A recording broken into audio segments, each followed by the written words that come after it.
Kekuatan Harvey York untuk bangkit. Bab 1581. Plak. Harvey bergerak untuk menamparkan Lady Snake, menghempaskannya sekali lagi. Apa salahnya aku memukulmu? Harvey menginjak pergelangan tangan Lady Snake dengan keras. Krak. Suara tulangnya yang patah terdengar keras dan nyaring di udara. Kau pikir aku tidak berani memukulmu hanya karena kau memelihara ular? Brak. Kau ingin menyakiti istriku. Siapa yang memberimu keberanian untuk melakukan itu? Krak. Menamparkan adik iparku. Kau pikir kau siapa? Krak. Kau tidak hanya ingin menghancurkan anggota tubuhku, tetapi kau juga menginginkan nyawaku. Apa yang membuatmu berpikir kau bisa mendapatkannya? Di setiap kata yang dia ucapkan, Harvey mematahkan tulang Lady Snake satu persatu.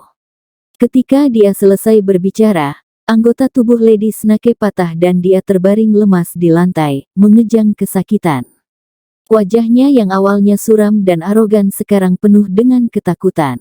Di bawah cahaya, seluruh dirinya tampak mengerikan dan sangat menyedihkan. Seluruh kerumunan tercengang. Bawahannya bahkan lebih tercengang. Mereka tidak pernah membayangkan bahwa Harvey memiliki keberanian untuk melawan. Dia bahkan menghancurkan semua anggota tubuh Lady Snake. Lady Snake adalah pion penting yang secara khusus dikirim oleh Pangeran Jin. Dia adalah master yang hebat, yang bisa melawan 100 orang sendirian. Namun sekarang, bagaimana dia bisa jatuh ke dalam kehancuran dengan begitu mudah? Lady Snake tertekan dan ingin sekali melawan. Namun, kecepatannya tidak bisa menyaingi Harvey, dan anggota tubuhnya langsung dipatahkan olehnya. Dia bahkan tidak memiliki kesempatan untuk membalas. Rasa sakit, frustrasi, keengganan, kemarahan, menyesal, takut, semua jenis emosi muncul di dalam dirinya, tapi itu tidak berguna. Lady Snake, yang sekarang semua anggota tubuhnya patah, hanya bisa diinjak-injak. Melihat Harvey menginjak wajah Lady Snake, siap untuk menghancurkannya dengan tanpa ampun. Lilian, yang melihat dari pinggir lapangan, tersentak ketakutan. Jika dia hanya menonton dan tidak melakukan apa-apa saat Harvey membunuh Lady Snake, dia mungkin akan mendapat masalah begitu Pangeran Jin menyelidiki masalah ini. Harvey, menantu yang baik, menantu yang baik. Bantu aku dan tolong berhenti. Sudut mata Simon berkedut. Dia kemudian melangkah maju dan berkata, bagaimanapun, ini adalah rumah kita. Seseorang akan mati di sini jika kau terus bertarung. Kami akan dilanda nasib buruk. Mandy juga menambahkan dengan lembut, Harvey, lupakan saja. Beri dia kesempatan. Lagi pula, dia hanya mengikuti perintah. Cynthia juga mencoba menghalangi Harvey untuk melanjutkan. Kakak ipar, lupakan saja. Lepaskan saja dia. Semua orang cukup ketakutan. Dengan gerakan kejam Harvey, Lady Snake mungkin benar-benar mati. Tak satu pun dari mereka tahu bahwa Harvey telah lama berbelas kasih. Jika itu adalah dirinya yang biasa, dia akan mengakhiri Lady Snake saat itu juga dengan tamparan sederhana. Keluar. Harvey menahan diri demi Mandy. Dia berhenti, dan kemudian menendang Lady Snake pergi. Bawahannya berteriak dan bergegas membantunya. Dua preman di dekatnya berjalan dengan hormat. Mereka memberi hormat pada Harvey dan membawa ular piton hitam itu pergi. Di Southlight, sup ular adalah tonik yang bagus. Para preman langsung membunuh ular piton hitam itu. Kasihan Lady Snake, yang telah membesarkan Raja Ular selama bertahun-tahun. Kakak ipar, kau benar-benar luar biasa. Para Zimmer yang menonton tercengang, tetapi Cynthia memecah ketegangan dan bereaksi dengan memekik keras saat dia pergi untuk memeluk Harvey dengan erat, seperti koala kecil yang menempel. Harvey tiba-tiba merasa kering ketika dia berhadapan dengan masa mudanya. Dia ingin mendorong Cynthia menjauh, tetapi tidak tahu caranya. Itu tidak bisa dihindari. Kakak ipar terlalu lengket melihat adik perempuannya dan Harvey begitu dekat. Mandy mengerutkan kening. Dia kemudian melangkah maju dan dengan cepat menarik adik perempuannya pergi. Cukup, kau sudah dewasa sekarang, berhenti bertingkah konyol, dan juga, cepat kompres wajahmu dengan es, jangan sampai kau tidak melihat siapapun besok. Bab 1582. Cynthia terkikik dan berkata, "Aku tidak takut jika kakak ipar tidak melindungiku barusan. Jika aku cacat, kakak iparku akan bertanggung jawab." Mandy memijat pelipisnya dengan kesal. "Lakukan saja apa yang aku katakan. Berhenti bicara omong kosong. Kau seorang gadis. Apa kau tidak malu berbicara seperti itu? Apa kau tidak mendengar apa yang dikatakan kakakmu? Cepat dan letakkan es di wajahmu." Lilian berteriak putus asa, melompat liar. Putri sulungnya telah dikacaukan oleh menantu laki-laki yang tidak bermoral ini. Jika putri bungsunya juga diambil olehnya, maka Lilian mungkin juga bunuh diri dan melompat ke sungai. Setelah melihat akhir mengerikan Lady Snake di tangan Harvey, dia tidak lagi berani bertindak begitu keras kepada Harvey. Dia tiba-tiba memikirkan sebuah ide dan berkata, "Menantu yang baik, terima kasih untuk malam ini. Jika bukan karenamu, aku khawatir Mandy akan terluka parah. Aku seorang ibu. Kau harus mengerti, semua yang aku katakan dan lakukan adalah untuk kebaikanmu. Jadi, kau tidak boleh marah padaku." Harvey hanya bisa tersenyum pelan. Kepribadian Lilian selalu seperti ini, dan dia sudah lama terbiasa dengan itu. "Yah, pergi dan menonton TV dengan Mandy. Aku akan membereskan kekacauan dengan ayahmu," Lilian berkata, memberinya senyum tersanjung. Para Zimmer tercengang. Kapan Lilian pernah berbicara begitu baik? Segera, semua orang kembali ke akal sehat mereka. Adegan di mana Harvey menghancurkan Lady Snake terlalu mengerikan. Tidak peduli seberapa tak kenal takutnya Lilian, dia masih takut terluka. Bagaimana dia berani membuat Harvey mencuci piring seperti yang sering dia lakukan dan memprovokasinya menjadi marah. Setelah melakukan gerakan kejam seperti itu malam itu, jelas bahwa Harvey menantang kakek Zimmer. Kakek Zimmer tidak akan kalah tanpa perlawanan. Dia pasti akan datang untuk menangani masalah ini. Jika dia mulai mengusik kita, maka dia anggap bahwa dia diganggu oleh Harvey. Kemudian, dia bisa mengelak dari tanggung jawabnya dan menyalahkan sepenuhnya pada pria itu. Untuk saat ini, tidak ada yang bisa melihat pikirannya. Semua orang berasumsi bahwa Lilian takut pada Harvey. Melihat Harvey dan Mandy benar-benar akan menonton TV, Lilian mencibir pada dirinya sendiri. 2 jam kemudian, Lilian justru mendesak Mandy dan Harvey untuk segera tidur. Dia bahkan berinisiatif untuk menyingkirkan tempat tidur Harvey di ruang belajar, dan menyuruhnya pergi ke kamar saja. Di kamar tidur, Harvey dan Mandy saling memandang. Meskipun mereka sudah menjadi pasangan suami istri, mereka masih merasa agak canggung sendirian bersama seperti ini. Lagi pula, Harvey jarang memasuki kamar terlarang. Mungkin karena kejadian yang telah terjadi sebelumnya, tapi wajah manis dan cantik Mandy memerah. Harvey tersenyum dan membujuknya dengan lembut, "Jangan takut. Aku tidak akan melakukan apa-apa. Harvey, kau hebat sekali malam ini." Mandy berbisik pelan, suaranya begitu lembut hingga nyaris tak terdengar. "Malam ini, hebat." Harvey terkejut, dan napasnya bertambah cepat. Dia hampir mengira dia salah dengar. Dia menatap Mandy dan melihatnya menutup matanya perlahan. Bulu matanya yang panjang dan indah bergetar. Jika seseorang melihat lebih dekat, tubuhnya yang halus bisa terlihat sedikit gemetar. Jelas, dia sangat gugup. Gairah di mata Harvey berangsur-angsur menghilang, berganti dengan kasih sayang. Mandy mengatakan ini, tetapi itu bukan karena dia siap. Dia takut Harvey benar-benar menceraikannya karena jins dari Mordu. Karena itu, dia memaksakan dirinya.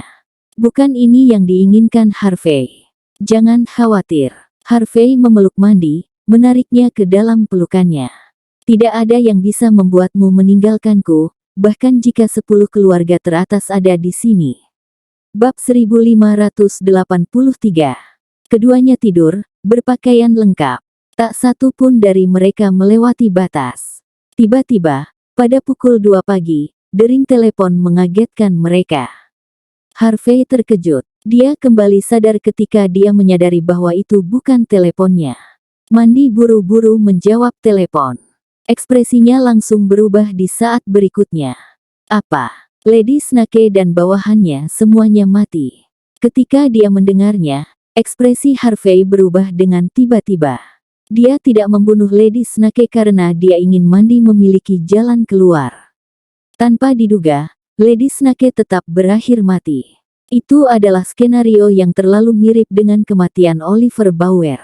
Hampir tidak perlu menyimpulkan penyebabnya.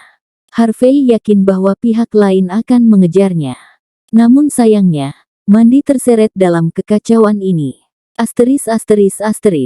Setengah jam kemudian, Harvey, Mandy, dan keluarganya pergi ke rumah duka. Di sana, banyak mobil polisi dan beberapa kendaraan mewah hadir. Rumah duka yang seharusnya tenang itu penuh dengan kebisingan. Banyak orang keluar masuk. Tidak dapat disangkal, pusat fokusnya adalah mendiang Lady Snake. Kematiannya awalnya tidak berarti apa-apa, tetapi karena melibatkan keluarga jin dari Mordu, kematiannya meledak menjadi masalah besar. Oleh karena itu, polisi harus segera menangani kasus tersebut. Ketika Harvey dan rekan memasuki kamar mayat, mereka melihat banyak orang.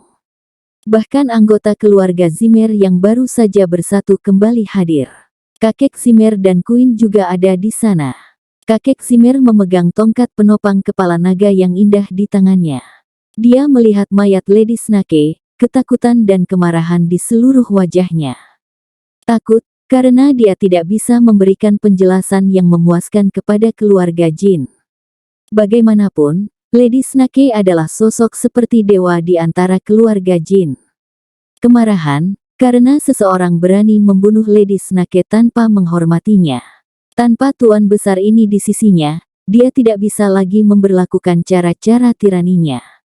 Lalu Queen, dia berdiri dengan kepala tertunduk, memasang ekspresi patah hati. Orang asing yang tidak tahu apa-apa akan mengira mayat itu adalah ibu kandungnya. Namun, itu hanya kepura-puraan amatir. Harvey mengabaikan mereka dan malah melihat mayat Lady Snake. Anggota tubuhnya telah dipatahkan olehnya. Bahkan dalam kematian, ekspresi ketakutan di wajahnya tetap ada. Selain itu, ada lubang berdarah di tenggorokannya. Itu sama untuk mayat lainnya. Mendiang bawahannya juga memiliki lubang berdarah di tenggorokan mereka. Rupanya, orang yang membunuh Lady Snake sangat terampil sehingga bahkan dia dan anak buahnya tidak bisa menyerang balik.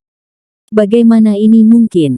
Bagaimana mungkin? Dia adalah dewa keluarga Jin. Bagaimana dia bisa mati seperti ini? Kakek Zimmer gemetar, tidak tahu apakah harus berkabung untuk Lady Snake atau dirinya sendiri. Kakek, jangan terlalu sedih. Seseorang akan membayar untuk insiden ini. Yang harus kita lakukan sekarang adalah menemukan pembunuhnya, bukan menangis. Queen terdengar menyendiri, tetapi ada sedikit kebahagiaan di matanya. Apa Mandy dan keluarganya sudah tiba? Kakek Zimmer menghentakkan tongkatnya dan berteriak, biarkan mereka keluar dan melihatku. Kemarahannya bisa melahap seluruh orang. Cynthia, yang baru saja masuk, menjadi sangat takut sehingga dia menempelkan dirinya pada Harvey. Harvey menepuk bahunya dan memberi isyarat agar dia tidak terlalu khawatir. Kakek Zimmer, kami datang. Turut berduka, Kakek Zimmer. Simon dan Lilian hanya bisa menghadapinya dan melangkah maju setelah mendengar teriakan kakek Zimmer. Lilian berbisik, Kakek Zimmer, kami tidak membunuhnya. Aku tidak memiliki keterampilan untuk benar-benar melakukan itu. Brak, kakek Zimmer menggerakkan tongkatnya dengan keras untuk memukul Simon dan Lilian. Bab 1584. Jika bukan karena kau tidak bisa menangani putrimu yang tidak berbakti, aku tidak perlu mengirim Lady Snake untuk menjalankan hukum keluarga. Jika bukan karena itu, maka dia tidak pergi ke rumahmu dan tidak ada kejadian apapun. Aku tidak tahu apakah kau membunuhnya atau tidak. Tapi kau pasti terkait dengan kematiannya yang terlalu cepat. Lady Snake adalah dewa keluarga Jin di Mordu. Sekarang, dia sudah mati. Kau berutang penjelasan kepadaku. Kakek Zimmer bersikap sedikit kasar pada mereka. Simon dan Lilian takut untuk menghindari pukulannya, dan mereka akhirnya dipukuli dengan parah. Kakek, Mengapa memukuli orang tanpa mengklarifikasi segala sesuatunya? Mandy dan Cynthia tidak tahan melihat orang tua mereka dipukuli. Mereka bergegas melindungi Simon dan Lilian. Mati kalian. Melihat Mandy, jejak kemarahan melintas di mata kakek Zimmer. Dia langsung membawa tongkatnya ke arah Mandy. Tapi tepat saat tongkat hendak mengenai dahi Mandy, Buck Harvey, yang berdiri di belakang, melangkah maju. Dia meraih tongkat dengan tangannya dan berkata dengan dingin, "Kakek Zimmer, ini adalah orang yang taat pada hukum. Kita telah lama melewati masa-masa nakal dan sembrono di masa lalu. Apalah ilegal untuk memukul orang tanpa alasan. Lagi pula, aku tidak akan membiarkanmu menyakiti Mandy di depanku. Kau hanya menantu yang tinggal menumpang. Apa kau benar-benar berpikir bahwa kau sehebat itu? Beraninya kau menunjukkan dirimu di depanku." Kakek Zimmer mendidih karena marah. "Aku tidak akan membicarakan masa lalu. Tapi tadi malam, kau melukai Lady Snake. Kau pasti pelaku di balik kematiannya, kan?" "Aku," Harvey mencibir. "Jika aku ingin membunuhnya, satu tamparan sudah cukup. Aku tidak perlu menghabiskan begitu banyak energi untuk melakukan hal sepele seperti itu." Setelah dia pergi, aku menonton TV di rumah bersama Mandy. Semua orang bisa bersaksi. Bahkan jika kau ingin menyalahkanku, kau harus menunjukkan buktinya, kan? Kau melihat bahwa Harvey berani membantahnya. Kakek Zimmer hampir menerkamnya karena marah. Dia memelototi Simon dan Lilia. "Sekarang aku bisa mengerti mengapa kalian berdua tidak bisa menyelesaikan tugas. Kau benar-benar membiarkan menantu menumpang ini menguasai kalian. Kalian berdua brengsek. Harvey, kau sudah berulang kali memprovokasi martabatku. Apa kau pikir aku takut padamu? Mulai sekarang, kau tidak ada hubungannya dengan keluarga Zimmer. Jika kau tidak keluar sekarang, aku akan membunuhmu sekarang juga." Kakek Zimmer masih ingat soal perceraian Harvey dan Mandy. Dia mengucapkan kata-kata ini dengan tatapan dendam, kemarahan merembes keluar dari setiap pori-porinya. Harvey acuh tak acuh. "Pertama, aku tidak ada hubungannya dengan Zimmer. Tapi Mandy adalah istriku, dan itu tidak bisa diubah. Siapapun yang berani menggertak istriku akan melawanku." "Kau," Queen sangat marah. "Harvey, ini urusan keluarga Zimmer. Bagaimanapun, kami sudah mengusirmu. Kau bukan lagi menantu menumpang di keluarga Zimmer. Hak apa yang kau miliki untuk ikut campur dalam urusan kami?" Harvey menjawab dengan acuh tak acuh, "Mandy dan aku sudah mendapatkan akta nikah. Pernikahan kami dilindungi oleh hukum. Jadi, para Zimmer tidak berhak ikut campur dalam masalah kami. Itu termasuk kau. Bahkan jika kau cukup beruntung untuk menjadi kepala keluarga jin dari Mordu, kata-katamu tidak diperhitungkan, apalagi sekarang, ketika kau hanya kepala Zimmer di South Light." Bab 1585. Apa yang aku katakan tidak diperhitungkan. Bahkan kata-kata kepala keluarga jin di Mordu tidak diperhitungkan. Kakek Zimmer memandang Harvey dengan mencibir. "York, apa kau benar-benar mengira kau memiliki hak untuk bertindak congkak di depanku ketika kau hanya seorang pangeran dari keluarga yang bangkrut? Apa kau pikir aku sama seperti sebelumnya? Sejak aku menjadi kepala, aku bukan seseorang yang bisa disakiti oleh siapapun sepertimu. Cepat, habisi Harvey untukku. Potong kepalanya dan gunakan sebagai pengorbanan darah untuk Lady Snake." Kakek Zimmer meneriakkan perintah, tidak percaya karena marah. Beberapa pengawal mengapit Harvey dalam sekejap. Mereka adalah orang-orang kuat yang secara khusus diatur untuk melindungi kakek Zimmer oleh Lucas sendiri.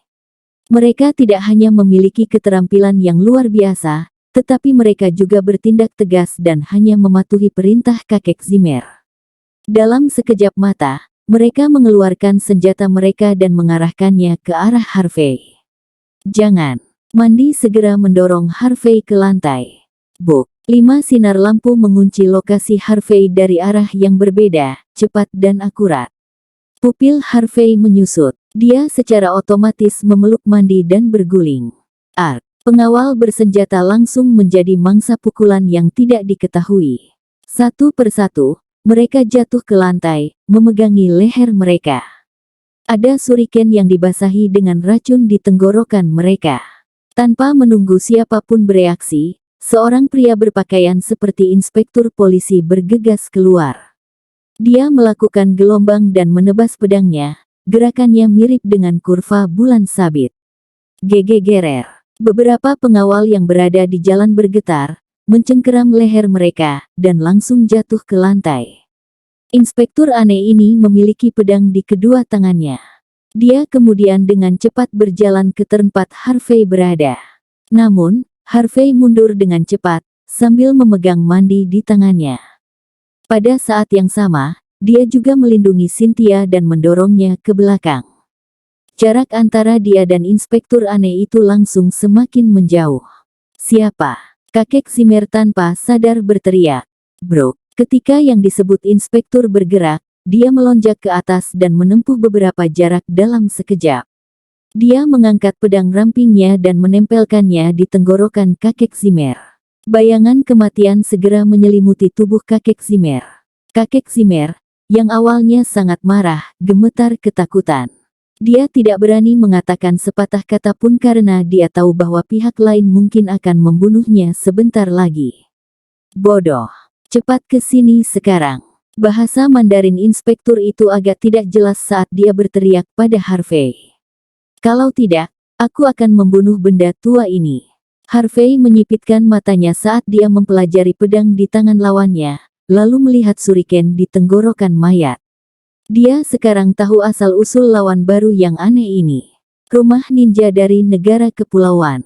Harvey tidak tahu mengapa rumah ninja dari negara kepulauan mengambil tindakan terhadapnya.